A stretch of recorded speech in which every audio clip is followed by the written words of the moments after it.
একটা ছোট্ট গ্রামে ছিল এক বাবা বিড়াল আর তার পৃথিবীর সবচেয়ে প্রিয় ছোট্ট মেয়ে বাবু।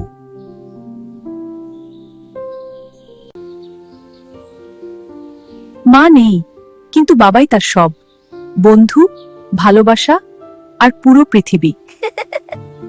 প্রতিদিন সকালে বাবা নিজ হাতে তাকে সাজায়, খাইয়ে দেয় আর বলে, তুই থাকলে আমার জীবনটা সুন্দর। এই ছোট্ট মুহূর্তগুলোতেই লুকিয়ে থাকে আসল সুখ। ছোট্ট বাবুটা একটু দুষ্টু, কখনো হাঁটতে হাঁটতে চোখ বন্ধ করে দেয়, আর বাবা বলে, আস্তে হাঁট, পড়ে যাবি। বাবার কাছে এই ছোট্ট হাতটাই তার সবচেয়ে বড় শক্তি। সে জানে যত কষ্টই আসুক, এই হাত কখনো ছাড়বে না। এই পৃথিবীতে হয়তো অনেক বড় বড় ভালোবাসা আছে, কিন্তু বাবা আর মেয়ের এই ছোট্ট গল্পটা সবচেয়ে সত্যি।